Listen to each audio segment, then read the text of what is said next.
This is the Selected Podcast, your backstage pass and exclusive access to some of the biggest names in the tech industry. Brought to you by Sesamers, the definitive name in tech event media.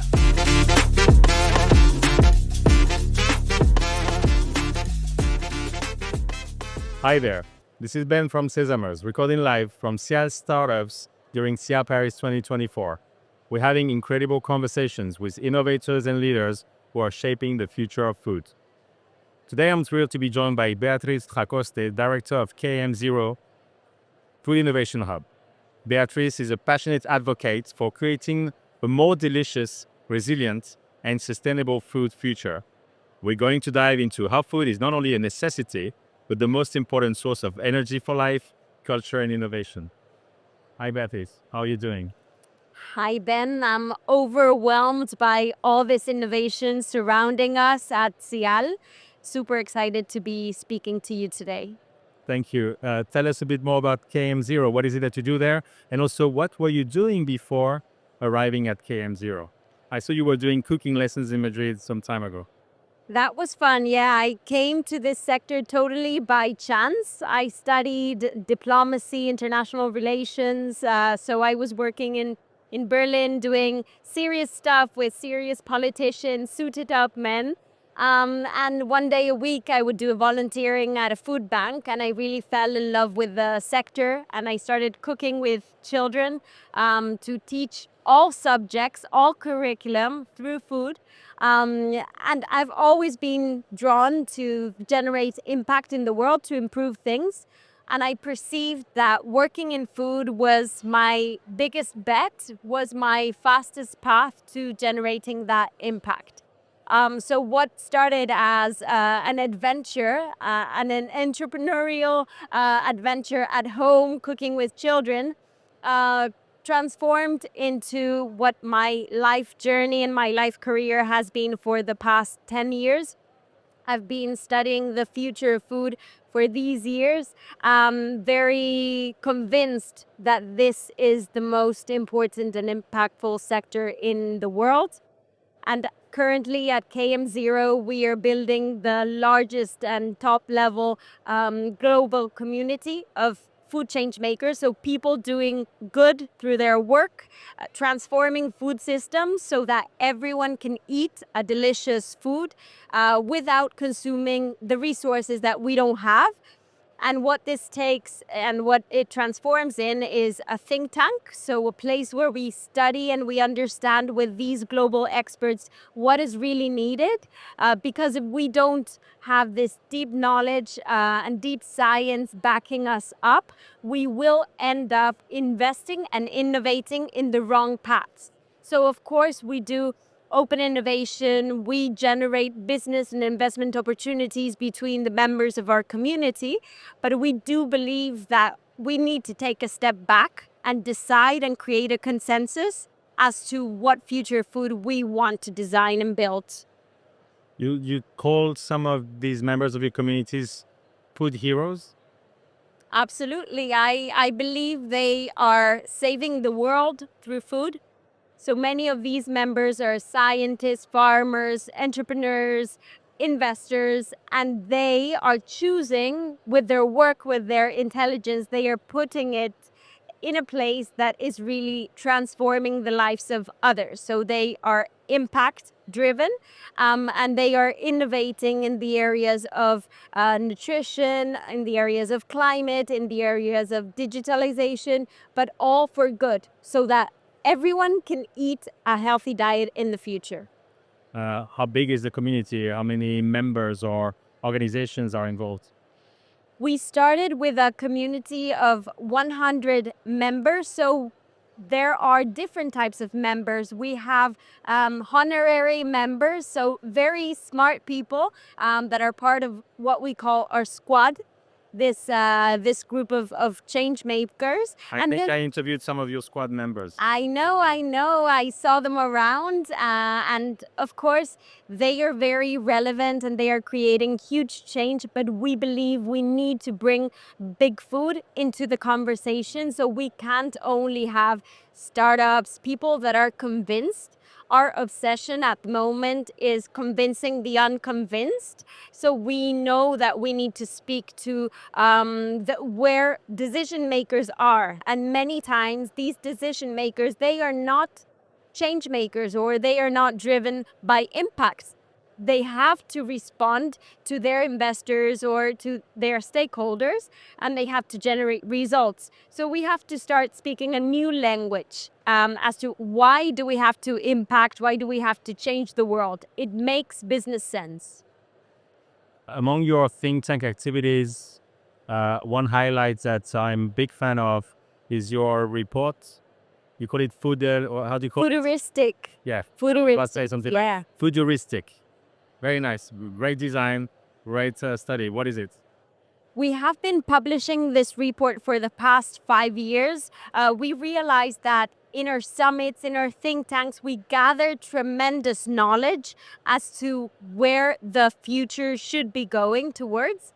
And so we started collecting all this knowledge in this report. It's public, it's free to download. And what we want is to inspire other companies to just copy whatever is done great. We need companies copying each other to accelerate change. We always say the speed of change is faster than a response, but we do have a chance if we take the good practices and put them into place at the moment. So Futuristic is just a collection of the people and best practices and the best companies doing good stuff for the world through food. And it aims at inspiring everyone to just copy and implement it into their own work. You're covering in the last reports 10 trends and 10 startup trends, right? What are some of the most exciting or maybe exotic trends that you're covering there? For people who are not in the food industry, and some of our listeners probably don't know anything about this space. There are many sexy trends. For example, molecular farming. Imagine if we could grow protein inside a banana, so that we didn't have a cow as the conveyor of this protein. So we would need much less resources in terms of water, time, etc., to get the same protein. So molecular farming is quite hot at the moment. At the same time, I'm a very big fan of less sexy technologies or innovations that are related to the first parts of the value chain of food. So for instance, how do we recover the soil? Something as basic as that. We have lost 70% of biodiversity, 50% of topsoil, and this is affecting our human health. It's not only a problem for the earth, for the soil, it's also a problem for our human health. We've lost 40% of nutrients in the past 30 years. So the apple that nourished you 30 years ago doesn't nourish you as much at the moment.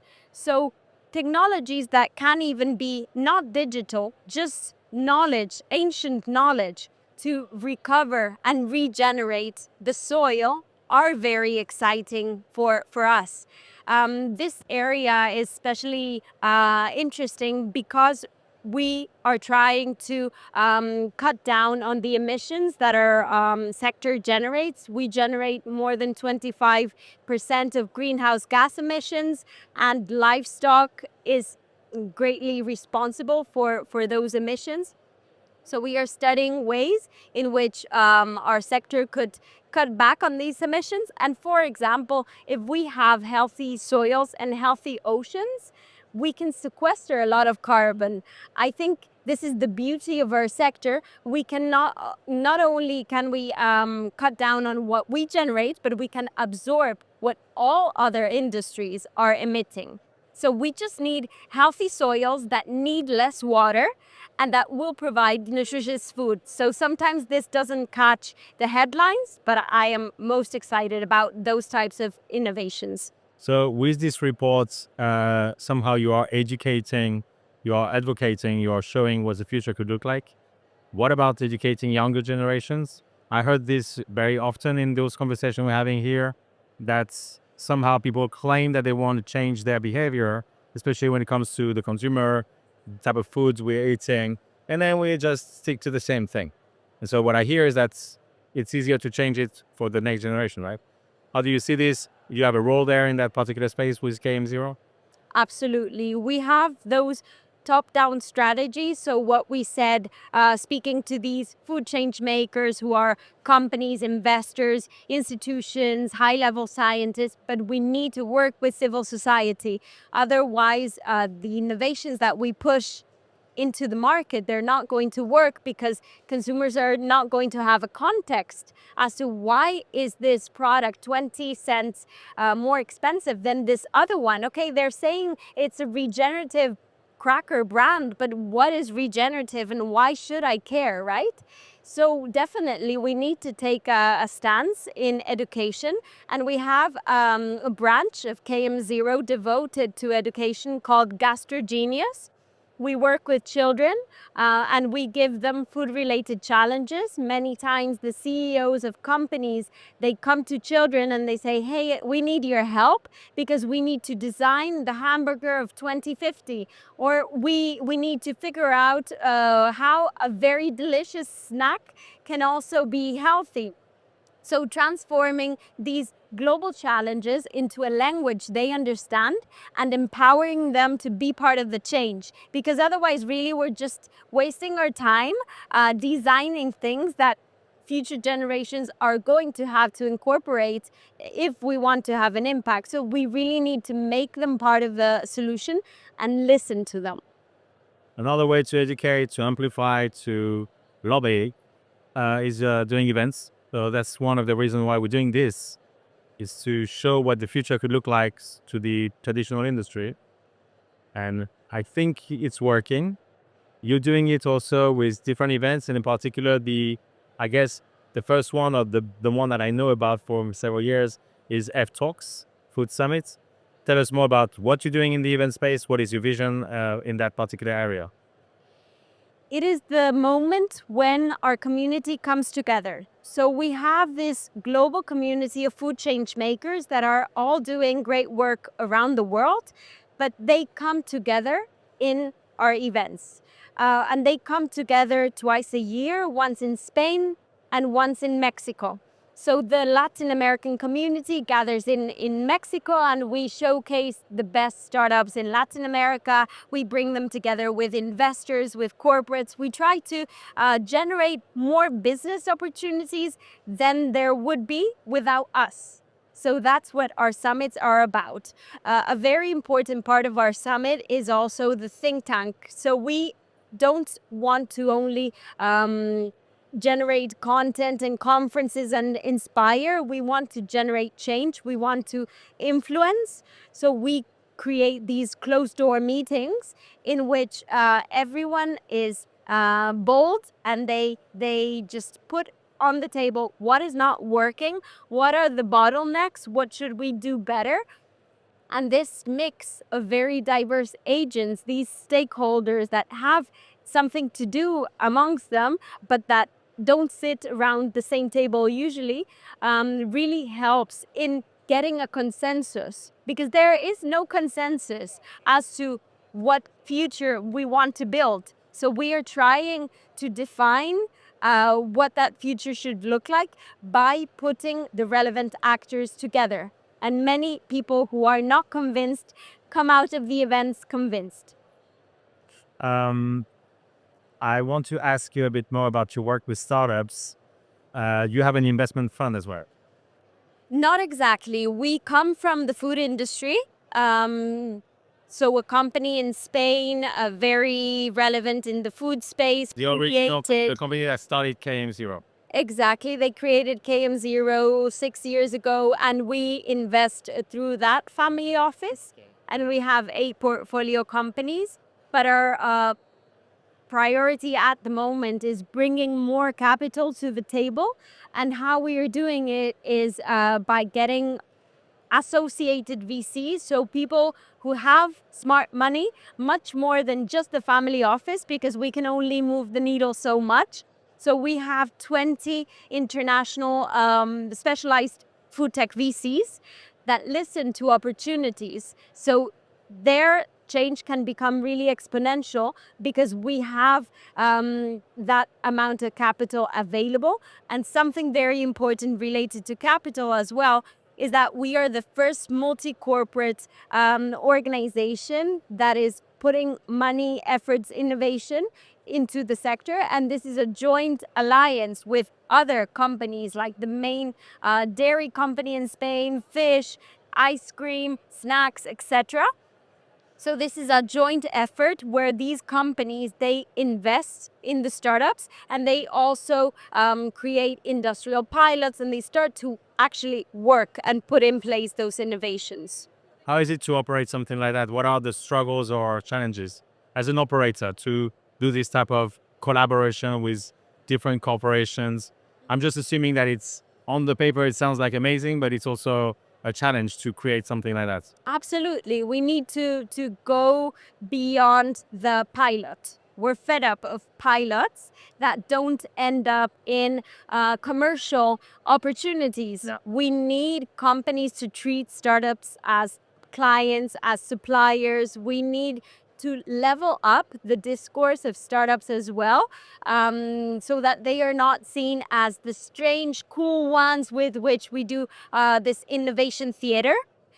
We really need to just think about startups and companies as just same type of operators at different stages.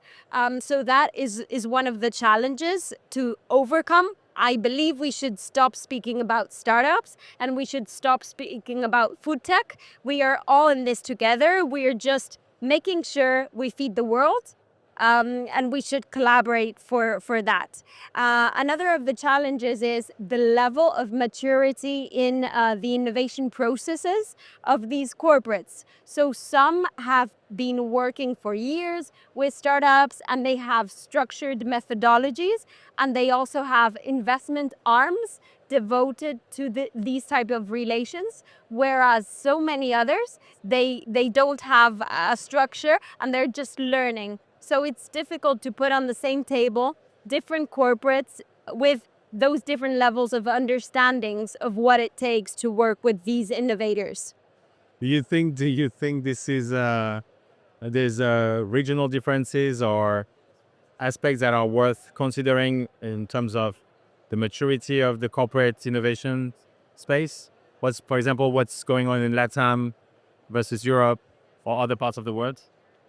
Not so much. I don't know. I was positively surprised by the level of maturity in Mexico, for instance. Many of the multinationals have their open innovation arms based in Mexico, for instance. So Sigma, being one of the main meat operators in the world, has Taste Tech. And they won the award for the best open innovation program in Latin America. Bimbo, Nestle, all these companies, they are very strong and active and they know how to work with startups. Bimbo, for instance, they have 40 portfolio companies, so they are more than aware. In Spain, the ecosystem is growing, but it is slowly growing. It is not as vivid as we see it in Latin America. What do you think is missing the most in Europe for entrepreneurs and innovators in that space? What is the key area where maybe it's on the public sector side, maybe it's on the financial or the corporate side that we can be leaders here in Europe? Regulation is the biggest pain point for European innovators. They end up innovating in other markets. For example, in the segment of gene editing. So how can we develop products Yeah, this with banana so many with protein resources? inside. Yeah, or even how do we develop a crop that is more resilient to climate change and that needs less resources? That would be fantastic. For example, in Spain, the wine industry is struggling to produce grapes because of climate change. So if there are existing technologies and knowledge, even coming from Spanish scientists that could be applied to the fields, regulation is a barrier because it is not allowed here. Yeah. And what happens in Europe many times is that we cannot develop the knowledge here, we cannot implement it in the field, but we end up importing those products. So it's a complete disadvantage. What we see with other regions of the world is the priorities are different and the level of development is different. For example, Spain and Europe is working on very sophisticated technologies for the future of food. And at the same time, for example, in the space of new protein, we see emerging markets that are increasing the demand for meat and meat-related products.